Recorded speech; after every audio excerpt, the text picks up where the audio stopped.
about the fascinating cultural bridge between Turkish and Romanian culture, the famous character Nasreddin Hoxha, discovered by the writer and composer Anton Pan.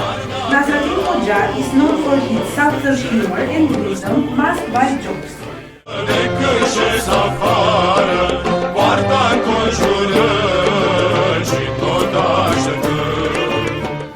Mă bucur că Nasreddin Hoxha trezește interes și râs, pentru că toată lumea vorbește despre năzdrăvăniile lui, dar ele toate sunt cu înțelepciune.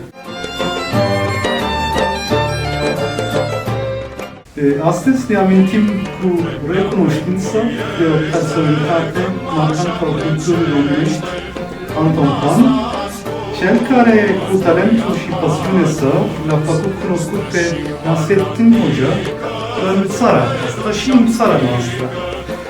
Prin scrierile sale, Anton Pan nu doar că a adus un zâmbet pe chipurile românilor, dar a și plantat semințele înțelepciunii universale din sufletul poporului nostru.